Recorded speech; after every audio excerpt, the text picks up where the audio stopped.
Hey guys, a little update on Torana and how things are going. Just wanted to, we got out to the track and we've done a few launches and half track times and stuff like that. And yeah, just want to thank everyone for their feedback and how much everyone loved the car.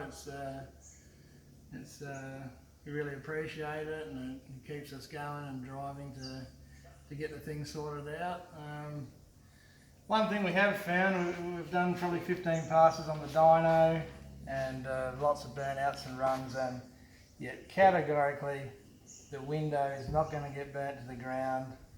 There's no fire damage around here, so all of the keyboard guys that said that won't work and it's going to go on fire, it's going to get burnt, please post your apologies in the comments, and if you don't, I'll personally go through and hunt you down to make sure, because you have to be accountable for the bullshit that you carry on. But once again, but thanks to all the people with the positive stuff. But yeah, it's been a steep learning curve for us,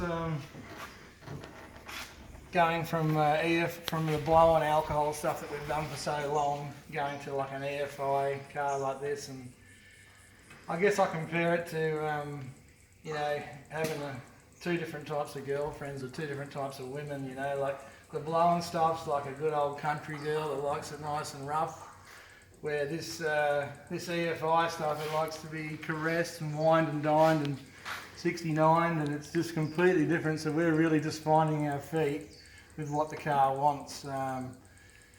So we are getting there. It's a killer deal, but there's a lot of things that need to be done differently, and we're just working through that now.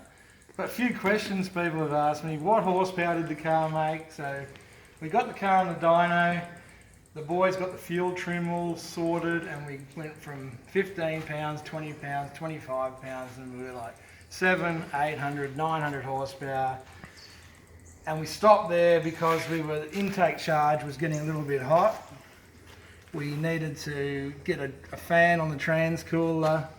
We actually put a bigger radiator in because it was just getting a little bit hot, so we put a longer radiator. Brown's made us up a nice bigger radiator. I mean, it was just marginal things, but we just didn't want to go pushing it too far. So yeah, we've added a fuel sprayer into the intake charge pipe that sprays back towards the turbo. So that's methanol, is obviously acts as a cooling agent. So over 3,000 RPM, this nitrous solenoid's activated, well, the solenoid's activated, which sprays fuel and cools that charge, and immediately that's going to lift the horsepower right up. So we still have 10 pounds of boost to go. We still have 4 degrees of timing to go in the car, so it's going to go way over 1,000 horsepower, and we will get that glory run on the dyno, but we really want to get the car on the track. So yeah, we pulled it off, put that sprayer in, done the radiator, put a fan on the transcooler, and we added a billet oil pump, a horsepower junkie billet oil pump, just to really keep the oil pressure right up to it.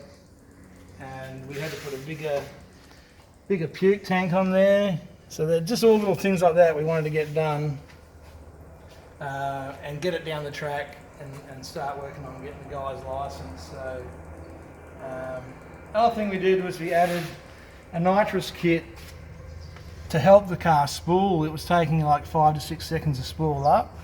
So we put a little fogger kit in here, just a 75 horsepower shot in there, and only when the car's on the trans brake at full throttle, it sprays that little bit of fuel and nitrous in there, and it just spools the car up real quick, really gets the dogs chewing, and that rectified that altogether.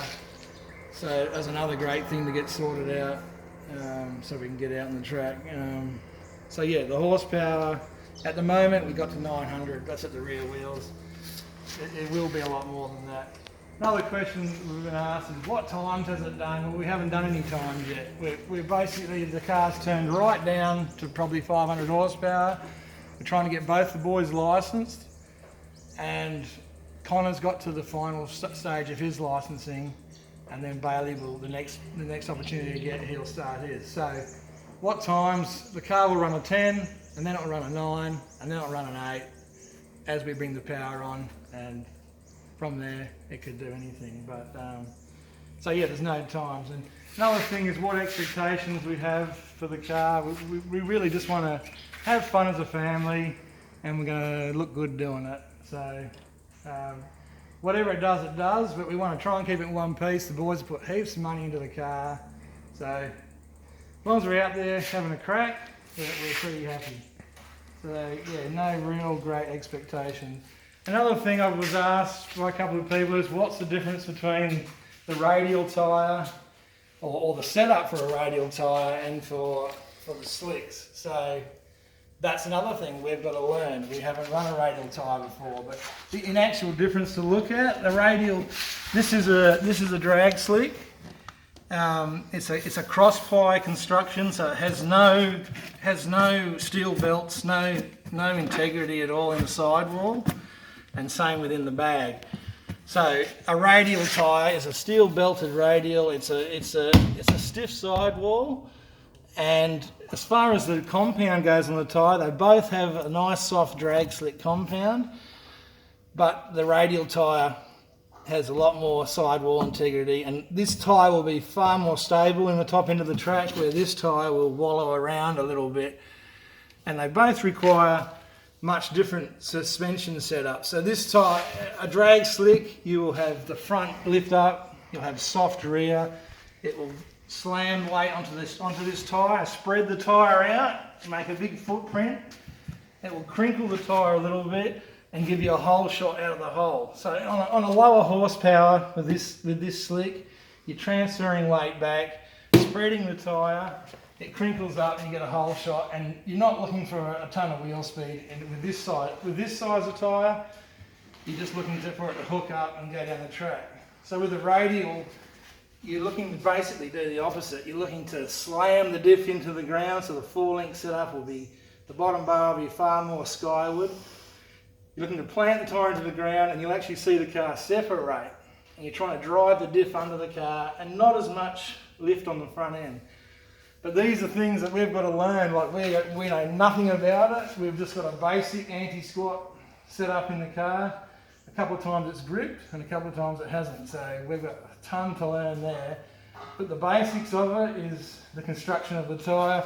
The drag slick, they call them gum boots, because they're just very much the same. But that cross ply fabric there, that's basically what that tyre's got in it. There's no steel belts, there's no real strength, it's just fabric and rubber, and hence the gum boot. So that's the difference there. The other thing to looking from afar is slick has a square edge on it, and the radial has more of a rounded edge. So yeah, that's what we've got to learn. But this is the sort of tyre we've been running for the last 10 or 12 years. So once again, this is a cross ply drag slick, but in this application, you've got 3,000 horsepower, and you're actually not looking for this tyre just to bite and grab onto the track. You're actually looking to get controlled wheel spin off the start line, because if you dead hook this tyre, it'll hook onto the ground here, and then the rest of this will try and drive over the top of that hook, and that's when you get that wallowing tyre shake. It's called cupping the tyre. So this grabs on, and the rest of the tyre tries to run over the top of it, and it's like running over speed bumps. So how you tune a car with this tyre, you're looking to actually spin the wheels, control wheel spin, and that's how you run your 5 second.